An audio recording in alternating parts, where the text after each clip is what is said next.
Penyebutan nama Namrud tidak terdapat pada Al-Quran, melainkan di dalam tafsir. Kisah Namrud dan Ibrahim banyak dijelaskan di dalam kitab suci Yahudi dan Kristen. Sebagaimana kisah Fir'aun dalam kisah Musa, Namrud memerintahkan untuk membunuh seluruh anak-anak tanpa memandang jenis kelamin yang masih masa penyusuan. Hal itu berdasarkan ketakutan akan mimpi yang didapatkan bahwa akan ada anak yang dilahirkan dan menghalangi Namrud atas pengakuan dirinya sebagai Tuhan.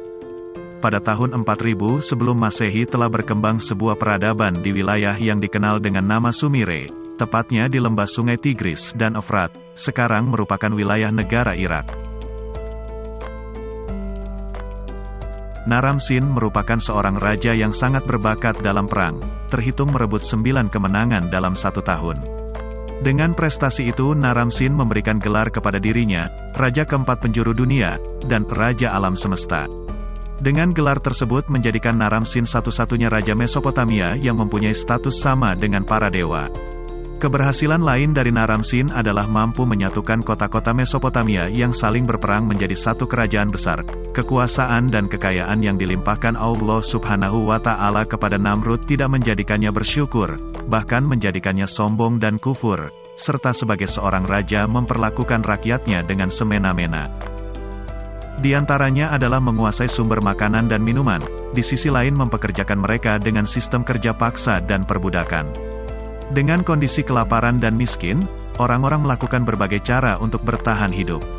Kesempatan seperti itu yang digunakan oleh Namrud untuk menggunakan kekuasaan guna kepentingan pribadi, terlebih adanya ambisi menjadikan dirinya sebagai Tuhan. Namrud menjanjikan akan memberikan kepada orang-orang yang kelaparan mendapatkan roti dan gandum hanya dengan satu syarat, yakni mengakui dan menyembah dirinya sebagai Tuhan. Setiap kali menghadap kepada Namrud untuk meminta makanan, petugas kerajaan akan menanyakan terlebih dahulu, "Siapakah Tuhanmu?" Apabila mereka menjawab, "Namrud," maka Namrud berkata, "Berikanlah kepada mereka makanan."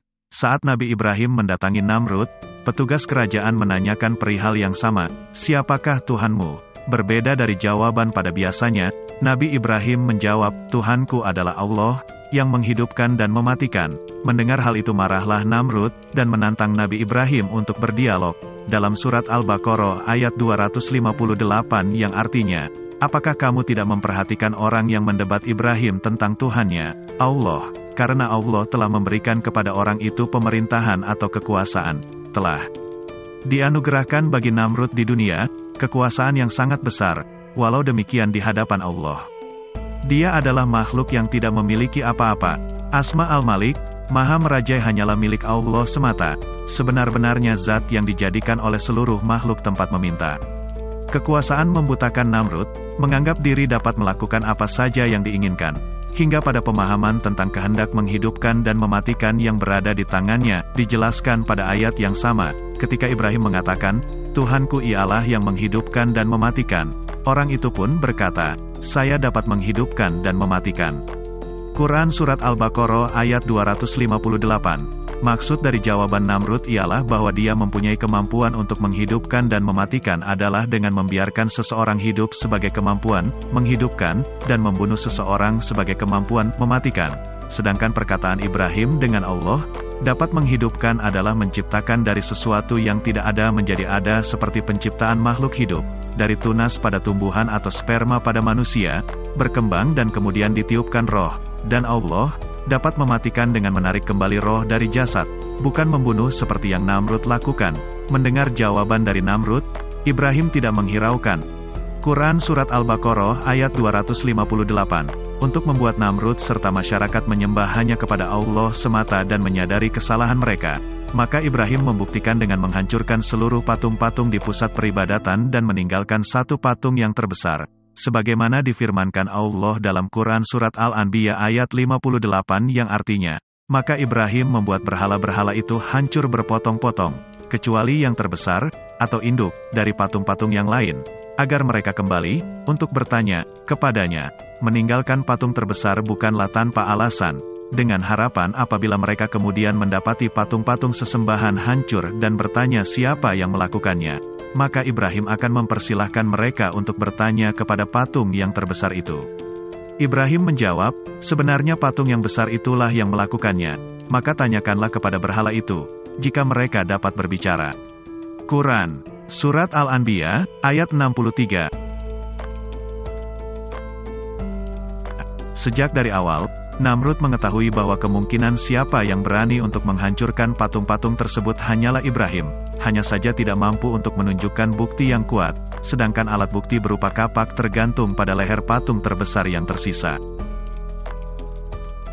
Secara tidak langsung mengakui bahwa patung-patung sesembahan mereka tidaklah memberikan manfaat, untuk sekedar membela dirinya saja tidak mampu.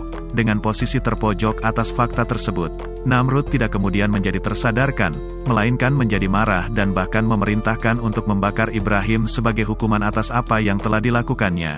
Perkataan Namrud bukanlah ancaman dan gertakan semata. Apabila telah ditentukan maka pastilah akan dilaksanakan, sama halnya dengan keputusan untuk membakar Ibrahim. Namrud beserta masyarakat menyaksikan prosesi hukuman Ibrahim, termasuk diantaranya adalah keluarga Namrud sendiri.